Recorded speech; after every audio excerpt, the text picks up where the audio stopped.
mbokk yi am nag nun dinu teewlu ci bi nu dooree mbirum teesu Rawane Mbaye bi la mu ci bind ci sëriñ bi noo ngi leen di nuyu di leen ziyaara parce que di ñëw ak yéen ci juróom-ñeenteelu pàcc bi muy 9e épisode bi xam ngeen ni ci juróom-ñeenteelu épisode bi nuy tàggoo noo nga woon ca lii Rawane Mbaye wax ni sëriñ bi dafa bindoon di ñaan ñu delloosi ko Sénégal ba kilifa ga nekkoon Congo muy commissaire général du Congo français nangul ko loolee te indi lu nu benn document buy firndeel loolu walla mu indi lu benn référence ba nu koy tontu nag dañu koo xamal ni ko lii nga wax te indi woo foo ko jële day nun noo ngeeg document boo xamante ni bi ci archive yi la bàyyi ko te mooy ñibb si sëriñ bi mesure de clémence la maanaam kilifa ga moom moo jekki ba mu neex ko mu bind wax ni sëriñ bi maanaam may naa ko ci sama yërmande buñ ko mënee tekkee noonu mesure de clémence ngir mu dellu fa mu jóge woon di Sénégal te loolu soo demee fa téere bay jeexee indil nañ ko lettre boo xamante ni bi ci fukki fan ak ñaar ci weeru septembre atum junni ak juróom-ñeent téeméer ak ñaar le 12 septembre 1902 indil nañ ko lettre boo xamante ni bii boo koy dawal maanaam boo koy liir kilifa ga lii la wax: le détenu Ahmadou Bamba étant en résidence à Lambaréné, j'ai donné des ordres à l'administrateur de la région de Logoué pour que ce Sénégalais soit informé de la mesure de clémence dont il a été l'objet de votre part et dirigé sur Libreville. lii moom commissaire général moo bind ab leetar yónnee ko kilifa gi nga xamante ni bii moo doon commandant Lambaréné li mu wax ni ci tubaab daf ko wax ni ko Ahmadou Bamba moomu nga xamante ni dañu koo jàppoon te mu nekk foofu ci Lambaréné joxe naa ay ndigal commandant bi yilif région boobu ñuy wax Logoué ngir que sénégalais boobu di Cheikh Ahmadou Bamba ñu xamal ko dogalu yërmande bi nga xamante ni bi jël nañ ko ngir moom ak it ñu fexe mu bàyyi ko foofee di Lambaréné maanaam ñu indi ko Libreville. kon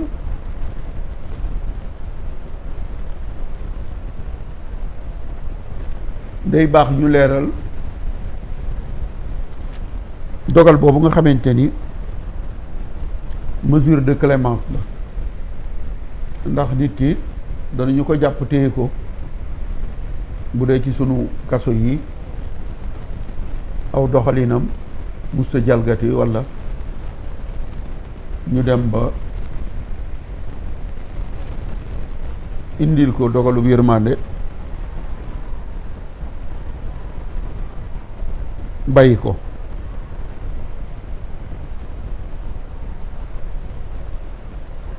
kon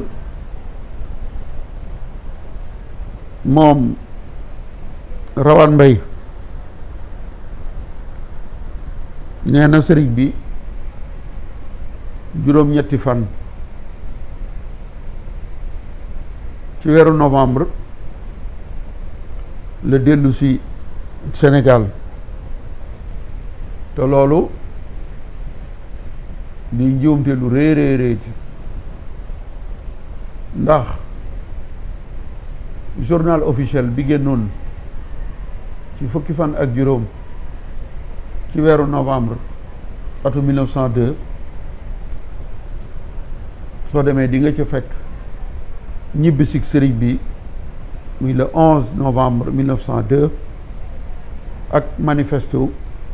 ñi nekkoon ca bato ba muy ville de Massio te ñu wàcc Ndakaaru ndax bato ba moom Bordeaux la jëmoon dafa jàll.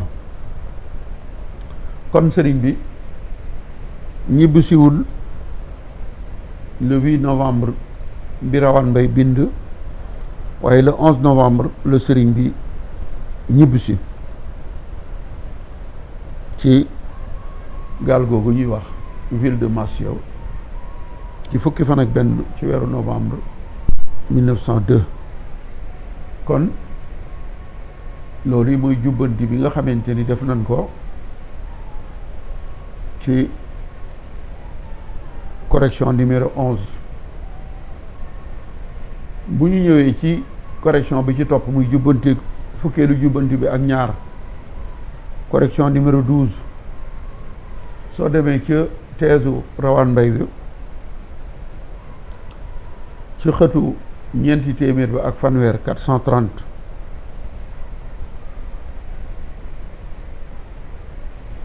daf caa waxati lu doy waar lii la Rawane Mbaye bind nee na sëriñ bi mu ñibbisee ba ñëw Ndar ñu jàpp ko fa tëj ko fukki fan ak benn yoo xamante ni gouverneur booba Merlin moo fi nekk moo joxe ndigal ngir ñu téye ko fukki fan ak benn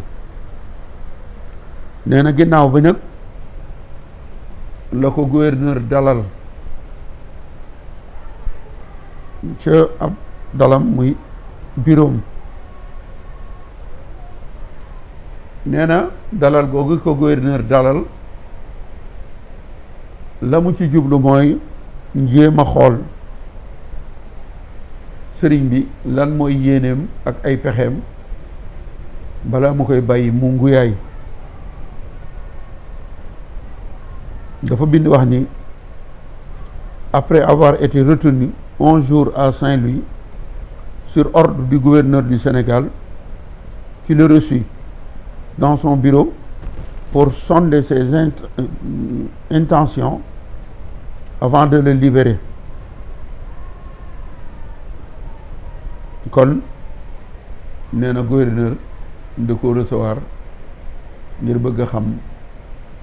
lan mooy xalaatu sëñ bi ak lan mooy yéeneem lu jiitu mu koy bàyyi mu ni nag ci noonu ci la sëriñ bi bàyyi ko ñu bàyyi ko ngir mu dem Bawol nee na biñ ko bàyyee itam sëriñ bi ngir mu dem Bawol jaar na Daaru Salaam jaar na Tuuba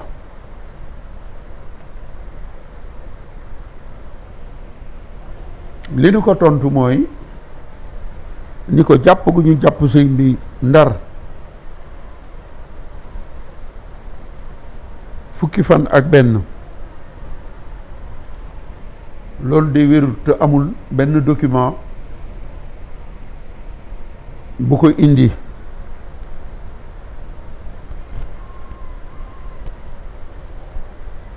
doo dem ci archive ba gis ko te moom mii nga xamante ni bii moo ko bind itam indiwul ab delluwaayam indiwul source am indiwul ab document li am kay mooy sëriñ bi Merlin recevoir na ko gannaaw ba mu wàccee Ndakaaru jël saxaar ñëw Ndar dalal gi mu ko dalal ci biroom te rawaan wax ni daa bëggoon a xam intention yi sëriñ bi ak jubloom ak xalaatam bi ko gouverneur Merlin recevoir lam ko wax mooy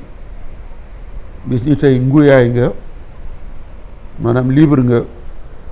mën ngaa dellu ci sa njaboot. kon bu waxee ni sëñ bi dañ koo téye fukki fan ak benn Ndar waroon naa indi fu mu ko sukkandikoo ndax jàpp naa ni bu fekkoon de di sëriñ bi mu ñëwee Ndar dañ ko jàpp tëj ko fukki fan ak benn du am jotug yónni sëriñ Issa Diène borom Njenne Lagan ni ko demal wooli ma Cerno Cheikh Ibra Fati booba borom Daaru Muxti mu ngi Daarul Manaan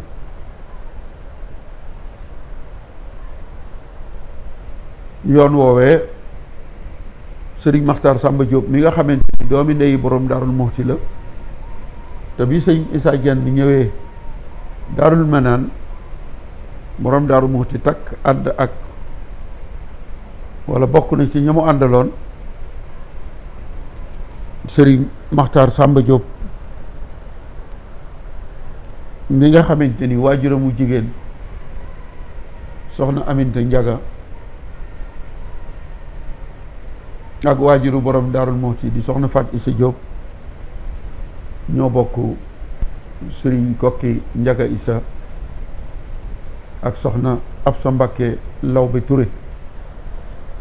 kon sëriñ Maxtaar Samba Diop mooy nettali di doomi ndey borom Daarul Muxti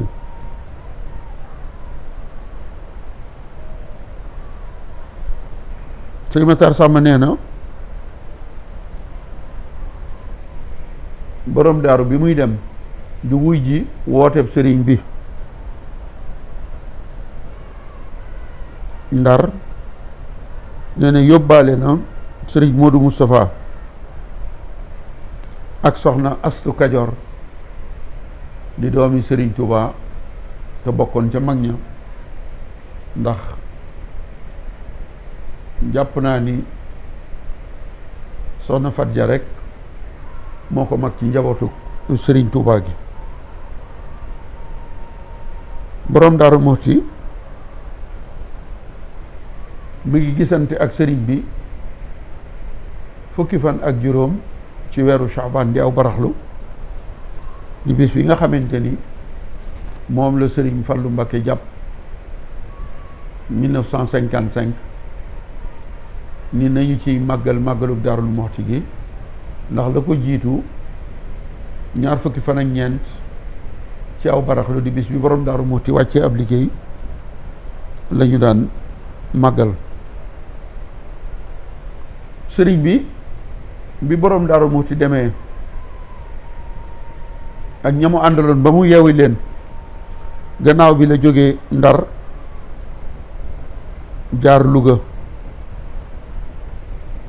googee ba mu ñëwee ci la ñu yebal sëñ Omar Gueye mu dem Kokki ngir jëli sëriñ Basiiru mi nga xamante ni booba mu ngi toll ci juróom-ñaari at sëñ Basiiru mooy waajuru sëriñ Muntaxa mi nga xamante ni sëriñ bi Louga la gisee sëriñ Basiiru sëriñ bi jóge Louga dem kër sëñ Siréloo muy Sànnoosi yi nga xamante ni ci juróomi fani koor ga la fa nekk la fa ñëw fa la toog ba wori ba ñu waree ba am ñetti fan la fa sëñ bi jógee moom Rawaan Mbay nag ci ay mbindam indiwaat na ca njuumte lu rëy ci ñibb si sëriñ bi ginnaaw ba mu waxee ni tëj nañ ko fukki fan ak benn Ndar gannaaw bi ko gouverneur bàyyee ngir mu dellu si ci ak njabootam ndax nee na sëriñ bi jaar na Daaru Salaam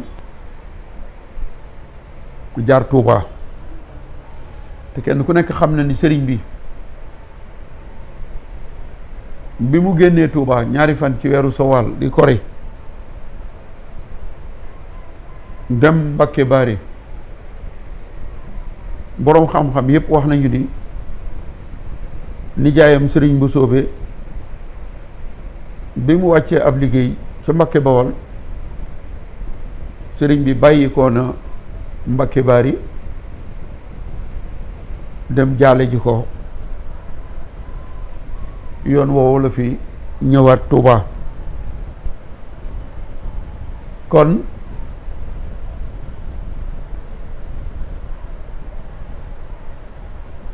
bi nga xamante ni bii sëriñ bi génn na Tuuba ñaar fukki fan ci utam xarit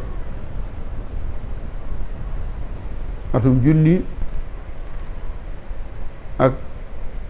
ñetti téeméer ak ñeent fukk ak juróom benn 1346 ca gàddaay ga te dëppoo ak 1927 ci la sëriñ bi dellu si waat Tuuba kon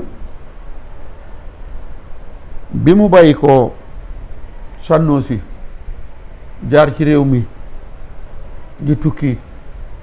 jaar barab yu baree bari jaar na ci waajuram sëñ Mbàkke Kajoor ñeenti fan ca Koryo jaar na barab yu bari damay bañ tudd yi bàyyi yi ci des waaye niñ ko xamee rek ba mu jógee Mbàkke Kajoor fa mu jaar ba egsi Daaru Salaam ñaar fukki fan ci weeru Kori atum junne ak ñetti téeméer ak ñaar fukk dëppoo woon ak fukki fan ak juróom-ñeent ci weeru janvier 1903 altine la fa ñëw def na fa ayub bis mi ngi bàyyi ko Daaru Salaam ñaar fukki fan ak juróom-ñaar ci weeru Kori wi dëppoo woon ak ñaar fukki fan ak juróom-benn ci weeru janvier 1903 ngir ñëw ci këram gi nga xamante ni moo joxe woon ndigal borom Daaru Muhti sañcal ko muy Daarul Manaan te Rawaan Mbay wax ni Lat Joor fekk na fa sëriñ bi kon foofu fan la fi sëriñ bi jaare Tuuba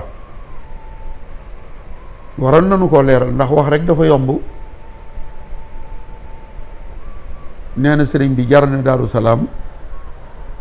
jaar na Tuuba comme noonu ma leen ko waxee jaar gi Tuuba wérul amut sëriñ bi moom ba mu génnee Mbakke Bari fukki fan ak juróom-ñett ci safar dellu si waatul Tuuba ba ni mu dëkkaale ji ak boromam ndax sëñ Mor Jobbe Sill jële nañ ci moom mu ànd ak Cheikh Abdul Xuddus Mbakke ñuy màggali Tuuba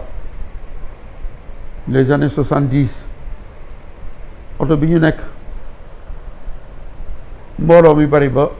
oto bi amul fu mu jaar di raam mu ni sëñ Mor Jobbe ni sëriñ bi man de sëñ Tuuba jaaxal na ma ndax dëkk bi de tey ni mu mel ak mbooloo loolu ci xilaaf ak sëñ Fàllu la am na bis boo xamante ni bay ñaari dong ñoo fi fanaan ma ñetteel leen ndax tubaab bi dañu woon Tuuba bu fi kenn dëkk ginnaaw bi sëñ bi demee ci géej gi borom Daaru Muhti wutoon ay dongo yoo xamante ni ñoo fa nekkoon di baagante diggante Tuuba mosquée muy fii jumaa ji nekk ak Daaru Xuddoos ak daaru naar ni pencum sëñ Sohaybu ak daarul Minan nga xam ni kër yooyu moom la sëriñ Touba amoon Touba ñoom donga yooyu borom daaru Muxti daf leen faa bàyyi woon ngir ñuy saytu gaal ya fa nekk ak kaaka ya maanaam bagage ngir ak max wala dara bañ ko yàq mu ni ko ne keroog ñaari dongo fi fanaan ma ñetteel leen ni ko ndax sunu daara jële muy fetto bu nu farmankoo waa dan daan gor tagar ay bant yu jub lay doon yoo xamante ni dañuy wut deru nag seel ko rabbe ko wut ay jën wut cay def cay gàll def ko lal di ca tëdd mu ni nag bu nu masaano farmanko ba gor tagar dañ koy jaay moom la ñu doon jënde am kodd moom la ñu doon jënde ay yére ay sër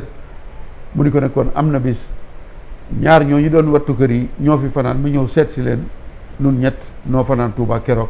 kon professeur Rawane li nga wax ni sëriñ bi mu jógee ci géej gi jaar na Daaru Salaam jaar Touba loolu wér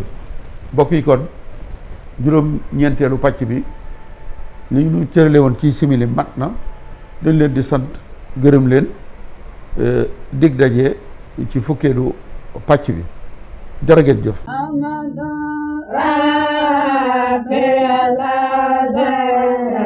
I'm